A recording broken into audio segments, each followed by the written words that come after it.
Welcome back to Project Command. I'm Captain Peter Eunice, and I'll be your host. Which AI model should you be using?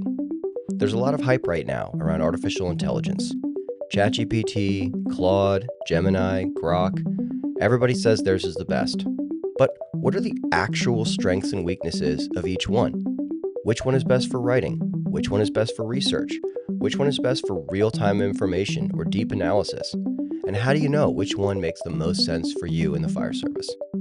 In this episode, we break down the major AI models in simple terms, explain what each one does well, and where they fall short.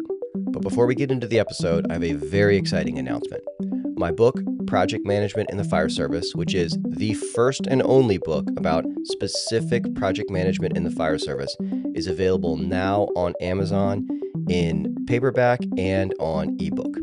Grab yourself a copy. This book covers everything you need to know about managing projects, dealing with stakeholders, managing risk, everything you need to know about all the different types of projects that we manage in the fire service. There's a quote that I really like, which is, I'm paraphrasing, at every level of an organization, there are always people that are great at diagnosing problems and telling you why things won't work. But it's such a vanishingly small amount of people that will just raise their hand and say, let me take care of that for you. And this book gives you the tools to be that person. If you want to take ideas and turn them into real, actual, executed projects, this book shows you how to do it. So please, go out, grab a copy, learn how to turn ideas into execution, and of course, it's a great way to support the show. All right, let's get into the episode. Hey guys, welcome back. On today's episode, we're going to be doing a side-by-side comparison of the biggest AI models that are available today.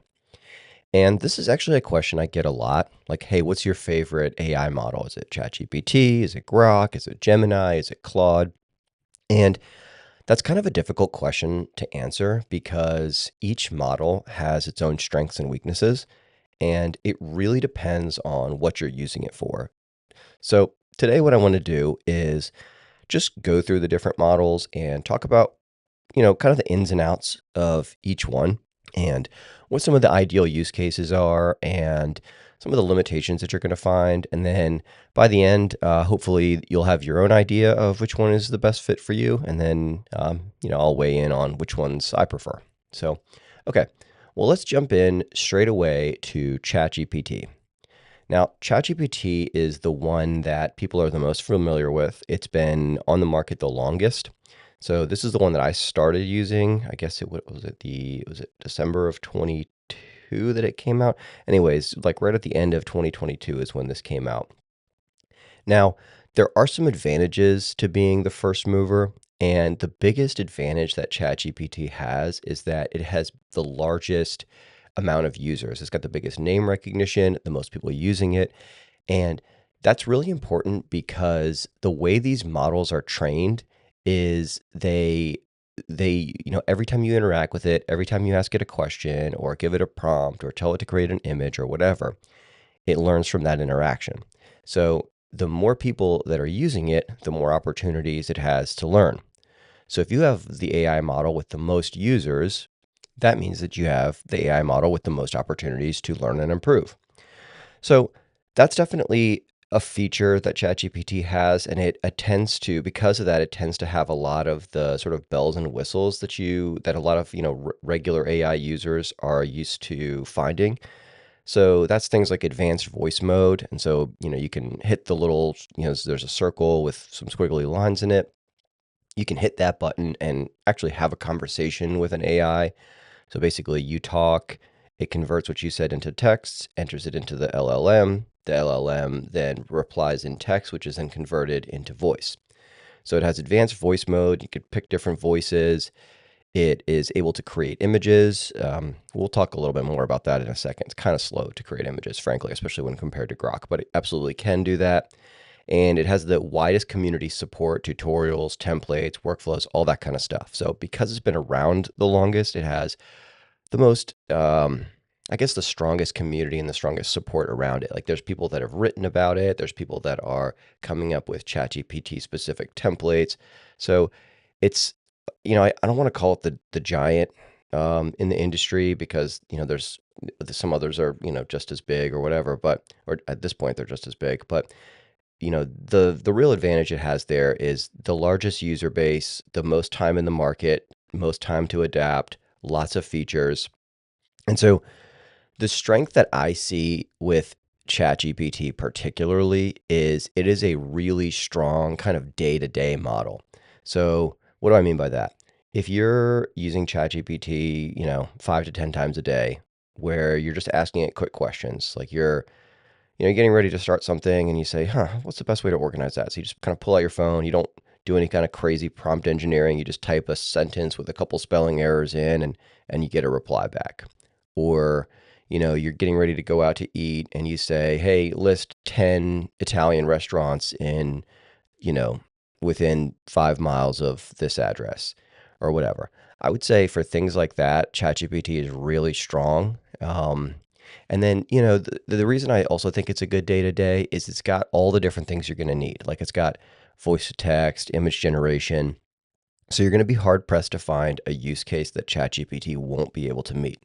Now, that doesn't mean it's the best at meeting all of those use cases, and we're going to talk about that as we move through the rest of these models, but it has the ability to do really all the things you need it to do. So it's I guess the best way to describe it then is kind of a one-stop shop, the jack of all trades. And I know, man, firefighters love correcting that expression. Well, do you know the second part of that expression? Jack of all trades, master of none is better than a master of one or whatever. But what I'm talking about here specifically is that it's able to do everything, not the best at everything, but it's able to do everything. Okay, let's get to the next one. So Claude. So Claude is an LLM or an AI model that is made by a company called Anthropic. Now, Claude, Claude is a lot like it's kind of like the Baltimore Ravens. It's got a really passionate fan base. And if you ever meet Baltimore Ravens fans, they are very aggressive in their support for the Baltimore Ravens. And it's a lot like that with Claude. There are people that absolutely freaking love Claude. And there's some good reasons for that. And I'll admit, recently, I've kind of been on a Claude kick. Like, it's not my day to day, and we'll talk about why in a second. But when I need like AI heavy work done, I find that I've been going to Claude a lot recently. So, so why is that? So there's a few things that are that are interesting about Claude that that you should probably know. The first is that it's got this thing that they do called constitutional AI. And so what that basically means is that they have programmed the large language model that is Claude to be, I guess, more skeptical is the right way to put it, or not more skeptical, but maybe more conservative. And so I'm struggling to find the right word, but what I mean is if you go into ChatGPT and you ask it a question and it doesn't know the answer, it will never say, I don't know. I have no idea. It will almost always just give you something. And then sometimes you look at it and you go, man, that's not right. And so you push back and you go, man, are you sure about that? And it'll say, oh yeah, you got me. That's wrong. And then you're like, well, what the hell? Why'd you say it in the first place? Claude is much, much less likely to do that. Claude is a lot more aware of its limitations and it will tell you, like, hey, I don't think I'm going to be able to do a good job with that, or I don't know that. And it's got a lot more, I don't want to call it self-awareness because it's not a human, but it's a lot more programmed to be aware of its limitations. And I find that really useful. Now, to be clear, with ChatGPT, you can program some of that out of it yourself if you go into custom instructions, like you go into the settings, custom instructions, and which I recommend everybody do. Any LLM that you're using, which allows you to put in custom instructions, which is nearly all of them, write out the specific things that you always want it to do. Like mine basically say concise answers, bullet points when possible, don't provide any moralization, don't provide any extras at the end of the answer, don't offer suggestions. What else do I have in there? Admit when you don't know something, that kind of stuff. So it helps kind of tailor and no emojis, that kind of stuff. So it helps those custom instructions really help you to get the answer you want on the first try. But anyways, back to Claude. So Claude is a lot more aware of that kind of stuff. Not aware because it's not human, but you know what I mean. It's a lot less likely to give you those false confidence responses. And also find that Claude is great for putting together documents. Like if you, let's say you've done a bunch of research and you want to compile that into, a root cause analysis or something like that. Claude makes really, really high quality documents, formatted really well. Just, you know, you can grab it and run with it right away, which is rare in with AI. Usually you have to iterate multiple times, but I find that Claude makes really, really high quality documents. It's also great at following complex multi-step instructions. So, and this is probably where it stands apart from its peers the most, I've found. If you're giving a prompt which has, multiple different iterations or multiple different steps. And so a good example of that, I had to do some research for I was doing an impact analysis for the fire department I work for. And so I wanted to research a bunch of, supply chain issues, like where the source of different things was. And then I wanted to impact or research what the impact on those various different supply chains were. And so it was essentially like, hey, look at this, look at this, look at this, identify the sources of this, this, this, and this, identify what reductions you've seen in this market, this market, this market, and then figure out what the impact is going to be on this, this, this, and this, then synthesize it into a report that's formatted like this. So that's a multi-step process. That's not like going into, an LLM and saying, hey, what are 7 Italian restaurants within 7 miles of Midlothian, Virginia? That's a multi-step process. And when it comes to those multi-step prompts, Claude is really, really solid. So it's a lot less of a day to day because it has some limitations that ChatGPT doesn't have. So it can't create images. It doesn't have as large of a user base. And so, as we talked about with ChatGPT, the larger your user base is, the more opportunities you have to learn. So a smaller user base rather means that you have less interactions and therefore less opportunities to evolve the model. And then the other thing I would say as well is the constitutional AI concept, the way they've programmed it is, it's really great because it's cautious and that can be really, really good in that it won't give you false confidence in an answer.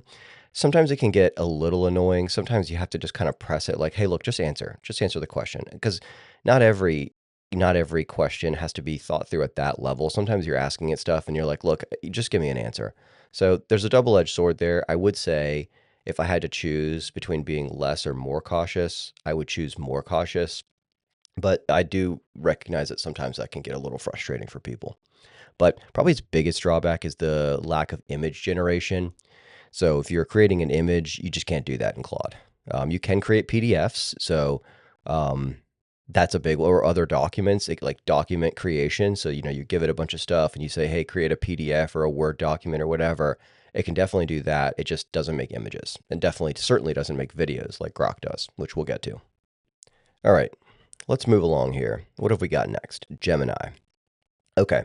So Gemini, which is made by Google, it's a pretty good model. I'll admit this is of all the ones I'm talking about, this is probably the one I've used the least. When it first rolled out, it kind of had some issues and I tried it out and was unimpressed with its very first iteration, which really isn't fair because none of them are good on their first iteration.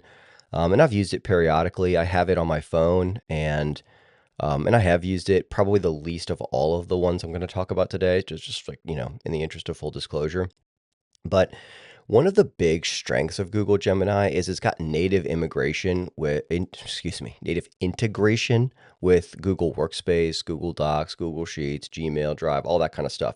So if you're a heavy or native user to Google, um, and you're doing a lot of stuff where you're trying to integrate a document and you're going to have it create something and then you're going to migrate that into a Google Doc or a Google Sheet or whatever, it automatically, like, it's built for that. And so it's the cleanest way to get stuff into those documents. So if you're using it a lot for work and you work in the sort of Google ecosystem, you may find that it's whether or not it creates the strongest outputs or not, it is going to be certainly the easiest to get into the right format for you. So that's actually a pretty big deal because a lot of times what you'll find is creating the thing that you want is half the battle, and then getting it in the right format can be a challenge as well. And so Google Gemini rather is pretty strong for that. Now, another great feature of Gemini is that it can do all of the sort of bells and whistles. It can do video, audio, images, text, all that stuff. And so um, just like Grok or ChatGPT, you could have this be your day to day. It could certainly serve as a one-stop shop. And I have heard from people that it makes really crisp videos. I'll admit that I've never made any videos with it, so I couldn't say, but I have heard sort of, anecdotally from people I trust that it is good at that. The, you know, One thing about Gemini that I've found is most people are using the free versions of all these apps, which is, by the way, totally reasonable. I would, and we'll talk about that at the end, but like when you should consider upgrading and which one you should get. But as far as the free version is concerned, I would say the Gemini free version is pretty weak compared to the other ones. Not terrible or anything like that. I mean, it's still very useful, but if you're just comparing like free version to free version to free version to free version, the Gemini free version, I would, in my opinion, lags behind the rest. And of course, like we were saying, if your team is not in the Google ecosystem, there's a little bit less utility for this. And so that's a real strong consideration for me is like, how big of a deal is it that it has native integration to Google? If that's something that's really important to you, Gemini is probably going to be the right LLM for you. Oh, and actually, one more thing I wanted to say before we move on from this, the writing quality, like if you have it put together a report or synthesized documents, like you take, let's say you have an SOG that you need to update. And so you have your committee that works on it and they say, hey, these are the 10, let's say you're doing a uniform update. You have a uniform policy from a few years ago. You get a committee together and they say, hey, we want these 10 things changed in the new version of the SOG. So the document synthesis is you say, hey, whichever LLM, here's the old version of the SOG, rewrite to incorporate these changes. And so that's document synthesis. So with document synthesis or document generation, I have found that, and also heard from other people, that Gemini is probably the weakest when it comes to its writing skills. So keep that in mind, especially when you compare it to something like Claude, which makes just absolutely phenomenal documents. So yeah, that's just something to keep in mind. Okay, let's move to Grok. Now, Grok, which is it's owned by XAI. This is Elon Musk's outfit. It's unique in that it has real-time access to X, which is formerly known as Twitter. So for sort of like live breaking stuff, like if you wanted to say, hey, what just happened in, I don't know, Bangladesh or Indonesia, it has access to X. And so it's a lot of times it can give you like really good live real-time stuff, which that really separates it apart from the others. Now, to be clear, all LLMs that we've talked about today can search real-time events on the internet and stuff like that. So it's not just that. So it's not like Grok is the only one that can do this. But because it has direct access to Twitter, that makes it, or X or whatever it's called, that means that it's able to get a lot more accurate and timely information on live, like happening now events. So something to think about. I would say one more thing. Actually, I know we've already moved on from Gemini, but Gemini is really good at that too. Gemini's because it's plugged into essentially the Google search. It's good at live events as well. So just to kind of jump back to Gemini there. All right, back to Grok. It's got really strong. Okay, it's got really strong image generation. This is probably where I would go to Grok the most. When it comes to creating images, I really like the output that Grok has. And not only do I like the quality of them, I like the speed of them. And you're probably thinking like, okay, why is that a big deal? So with ChatGPT, let's just say it takes 60 seconds to create an image versus Grok, which takes 20 seconds. That doesn't seem like a big deal on its face, but what you'll find if you're creating an image with these LLMs is the first one you make is never right. And that's more of a human function than the AI itself. So you'll say, hey, I want you to create a logo for my power washing company. It should have, a hose and a this and a that and a clean house or whatever. And the model will interpret what you've said and it'll create an image. And you'll look at it and you'll go, no, no, that's not right. Now that I'm thinking about it, I need to have the business name on the top, not the bottom, and the hose is too big. So recreate with those changes. And you're going to need to go through probably like 10 or 15 iterations of that. And you're going to say, no, no, okay, no, this time the hose is too small. Move it towards the center and make it bigger. And if each image takes 60 seconds and you're going through, a bunch of these things, that can really add up versus Grok, which can really crank out an image in 20 seconds, something like that. It's really fast. So for image generation, video generation, that kind of stuff, I really like Grok. I think that it's really solid on that kind of stuff. It's also, the other thing too about Grok is it's a lot less cautious. Like it gives a lot more unfiltered opinions. So if you just want to have a conversation or debate something with Grok, I do like how it's got very unfiltered opinions on that it'll give you. And another thing that's kind of cool is if you have the X Premium membership, I don't, but if you do, then the Grok Premium membership comes along with that. So it's not a separate subscription. So that's pretty cool. Now, as far as weaknesses are concerned, Grok has not been thoroughly tested as a sort of like use in the workspace AI. And so I find that it tends to be more of like a personal life AI. Like, you want to have a conversation about something or you want to debate something with AI or you want to get news about something or figure out how to understand an event in the world. I think it's great for stuff like that. I think where it falls short is, create a spreadsheet that shows apparatus, dates they were purchased, and blah, blah, blah, blah, blah. That kind of stuff, it is not as tested. Now, it does have a very wide user base, and people, I think, really like it because, if you ever go on X, you can see people will just directly ask Grok questions in X. So it's pretty widely used. It's got a lot of opportunities to learn. There's a lot of strength there, but my assessment is that for the professional setting, it's less ideal. That has all the bells and whistles. You can do, video, audio, talk to it, all that kind of stuff. So yeah, that's kind of my take on Grok. Okay, so let's talk about price and also just the premium membership in general. So all of these LLMs will let you use them for free to some degree, and then they all, of course, offer a monthly subscription service. So what I've told people in the past is I would definitely not start with the subscription, especially when you're still figuring out kind of how you're going to use this when there's so many options with so many strengths and weaknesses. So what I recommend is just getting a few different ones on your phone. You probably don't need to be like me where you have like everything I'm talking about today I have on my phone and I regularly use in some capacity, probably with the exception being Gemini. But I would suggest, and not because I don't like it, just less, used to using it, maybe we'll say.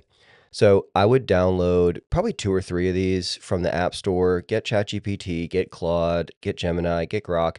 Don't get any of the paid subscription versions of them right away. Just use them and kind of feel out which one you prefer and which one you find that you get the most value out of.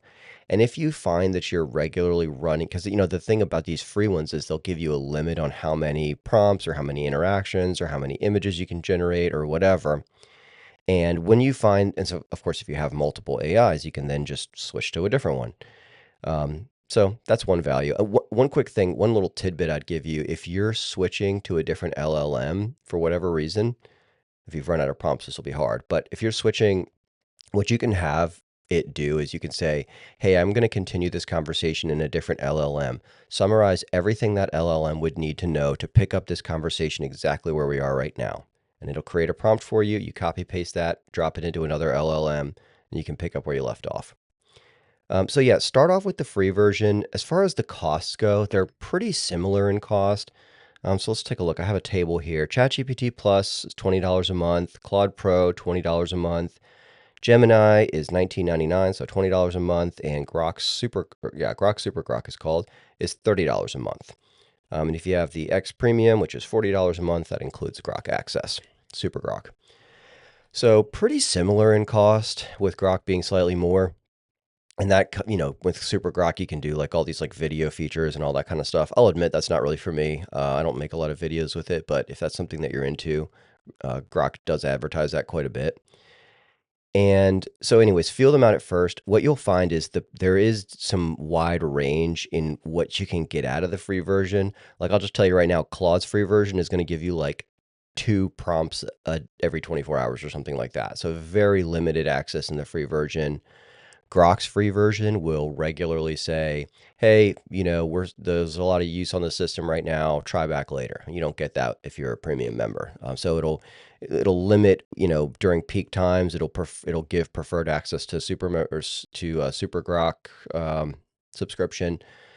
I don't know enough about Gemini to say one way or the other how the free version is, although, excuse me, as we talked about earlier, I've heard from a lot of people that it does not stack up well. So I would say as far as the free version, like the best free version you're going to get is ChatGPT. Pretty wide access. My wife uses the free version of it on her phone, and she hasn't had any issues. She uses it regularly enough and has not felt the need to go to the premium membership. So if you're just looking for a good out-of-the-box free version, I'm going to say ChatGPT is probably the most accessible, gives you the most for free. And then, of course, it's a good day-to-day because it has all the bells and whistles. So try them out. Don't jump straight into the free version. I also, man, like I'm going to admit, I have the paid version for a couple maybe 3 different ones. You should not do that. I would recommend not doing that. Figure out which one you really need for your particular use cases and maybe get the paid version for that one, and then have 2 or 3 free versions on your phone that you can bounce between. Like, hey, I'm going to create an image, so I'll go over to Grok, or now I'm going to create a professional spreadsheet, I'll bounce over to Claude, and now I'm going to find some restaurants in the area, so I'll, jump over to ChatGPT or whatever. So kind of feel it out before you jump straight into that paid version. All right. So let's go through some use cases, and I'm going to tell you which one I think is the best for these different use cases. So for writing and document generation, I'm going to go with Claude by a mile. Writing and document generation is really Claude's strength. So if you're doing anything like that, I'm going to say this is your safest bet. It creates really crisp documents, typically on the first or second try with some iterations, formatted very well. Like the format reads very clean. If you export it as a PDF and open it on your computer, you're like, wow, this is really, really crisp, looks really good. A caveat to that, though, is if you're working in the Google ecosystem, you might want to consider Gemini. The writing skills aren't as strong, but it plugs in very well with all things Google. And of course, if you have both, you can always write it in Claude and then drop it in Gemini and say, don't change the content or the formatting, just prepare for integration into the Google workspace seamlessly. Before you change anything, give me a bullet list items of all the things you're going to change to prepare for integration or something like that. So basically write it in Claude, configure it in Gemini. But that's not necessary, by the way. That's way overkill. Basically just pick one. All right, research. So in this category, you really have to be a little bit more specific. What are you researching? If it's current events and like you want the latest and kind of breaking stuff, I would go with Grok, probably closely followed by Gemini. If you're looking for deep research, like I was doing the other day on supply chain disruptions, I would go with either Claude or probably ChatGPT as the runner-up. My preference there would be Claude for professional kinds things like that. You'll find Claude takes a lot longer with its answer, like a lot longer. ChatGPT, even when it does its longer answers, will come back with something in a minute. Sometimes Claude will think for like 5 or 6 minutes on something, which maybe this is just like, my bias, but I'm like, oh man, it's thinking really hard. It's going to give me a good answer. But then it does come back with a really solid answer. So yeah, I would say for depending on the kind of research, if it's professional research, probably go with Claude or ChatGPT. If it's breaking like live events kind of stuff, Grok's probably your best option. All right, data analysis. I'm going to go with, for this one, again, it kind of depends. If it's spreadsheets, that kind of stuff, probably ChatGPT is your strongest. If it's something Google related, like you're having it analyze some Google Sheets or Google Drive things, I would say Gemini. If it's current event stuff, social media trends, that kind of thing, social media trend analysis or whatever, I would go with Grok. Claude for policy gaps, like, hey, research this policy or research the downstream impacts of this or that, I would go with Claude. So kind of all over the place there, but I do want you to understand that when it comes to research, not all, or when it comes data analysis, rather, when it comes to data analysis, not all data is the same. So it really depends. Generic spreadsheets, ChatGPT, Google stuff, Gemini, trendy social media stuff, Grok, and deep policy analysis type of thing, Claude. All right. Multimedia, so creating images or creating text, I'm going to go with Grok by a lot on this. Video, video images rather, go for Grok. Probably with ChatGPT as a runner-up. Claude is not even in the running because it's text only, but I would say not probably, definitely Grok by a mile on that. And lastly, for day-to-day use, I just got to go with ChatGPT. Maybe it's because I'm the most comfortable with it and I've been using it for a long time, but I would go with ChatGPT because it can do everything. The outputs are pretty good for everything. Like it can make good images, it can give, solid answers. It's got a large user base, which trains it regularly, and there's no feature it can't do. So if you're looking for something fast and a one-stop shop, ChatGPT just cannot be beat there. And again, that doesn't mean it's the best at everything. In fact, I think we've pretty meticulously detailed what it's not the best at. But as far as just like if you just have one on your phone and you're going to use it for everything, that's probably your safest option. All right, I want to end here with a couple little, I don't even want to call it safety things, but just things to be aware of with AI, because sometimes because it can do so many incredible things, we sort of forget that it is just a machine. It's just a predictive text machine. It's just literally just using vast quantities of data and information that it's trained on to predict the next word in the sentence, very similar to how texting works on your phone when you're texting and it's looking for the next word to recommend to you. Very similar to that, except instead of, being trained on a small amount, it's being trained on a tremendous amount of data. So it's not magic. There's not a genie or anything like that. So it can make mistakes, and you should not trust it implicitly. You should be skeptical. It makes mistakes all the time, even the best ones for the best use case. I was doing some stuff with Adobe InDesign, and I was taking pictures of the screen and uploading it into a couple different models to say basically like, hey, what do these settings need to be? What is this? What is that? And all of them made repeated mistakes, just because they all have limitations, like I said. So do not trust them implicitly. Be skeptical. And a lot of times people will say they're best to be used with something that you already kind of know at some level. Like, for example, if you're having, ChatGPT design a rocket ship for you and it gets the calculations wrong, I mean, how the hell are you going to know unless you're, unless you design rocket ships? But if you're having it, put together a training plan for teaching ground ladders and it says something crazy, you're going to know, right? You're going to look at it and you're going to go, well, that's not right. So if you're using it inside your area of expertise, you're better able to kind of figure out what's not right and what is. So that's just something I've found. That doesn't mean you can't use it for things outside of your area of expertise. It just means be cautious. Don't be afraid to have LLMs check each other. Like have it create a summary of its answer and drop it into a different model and say, hey, is this right? Or can you double check this? Yeah, that's another cool little tool. Also, just as far as data security or personal security is concerned, be cautious about what you put in these things. They will all tell you that they are, good with privacy and they protect this, they protect that. But I'll be honest with you, I'm skeptical. So just be mindful of like personal information you're putting in there. We've all seen all these different data breaches here, data breaches there. I don't know. I'm leery about putting in a bunch of personal information, and certainly work and stuff. Do not put sensitive or confidential information into these things because it will use that information to train the model. So if you're putting in sensitive work, financial information, that is going to go into how do the models train. That doesn't mean it's necessarily going to go to somebody else and say, hey, look what so-and-so put in. But that information is now out in the ecosystem.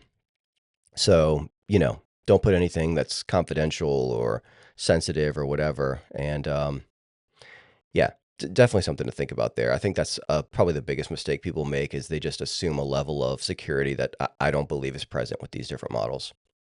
And of course, don't trust any AI model to replace your own personal judgment. Because again, this is a predictive text and it's trained on a lot of information, but it doesn't understand human interactions the way humans do. And it's just got serious limitations. It looks like it's got, a 250 IQ or whatever. And in some capacities, it's brilliant. And in other capacities, it has no understanding of certain things. So don't replace your personal judgment. Use it to enhance your judgment. So if you're getting ready to roll new technology out, have it do an impact analysis and say, hey, what are the impacts of, switching to this staffing system going to be? And it might say, oh, well, it'll have this impact on this system and it'll cost this much more or whatever. Great information to support your judgment. And then you can look at those things and evaluate the impact or the importance or whatever. But don't replace your judgment with it. It's not built for that. And, I think we've all seen in the news plenty of people that have supplanted their personal judgment with AI and it's not gone well for them. So, just like any tool we use, it can and will fail. All right. I don't feel like it would be fair for me to end this episode without telling you guys who I think the winner is. So I'll tell you, and I can't pick one, so I'm going to pick two. My day-to-day is ChatGPT, and for heavy work, it's Claude. Those are my two winners. Perfectly happy to have a debate on that. So please send us emails, projectcommandpodcast@gmail.com, projectcommandpodcast@gmail.com. Let us know what you think. What are the use cases you're using it for? What do you think the best is? Anything else you want to share with us, topics for the next episode, or feedback, questions you have, projects you're working on, anything. We love hearing from our audience, so please drop us a line. Also around on LinkedIn, feel free to hit me up there. Love hearing from the audience. So thanks again for joining us for today's episode of Project Command, where we bring command level thinking to every project in the fire service.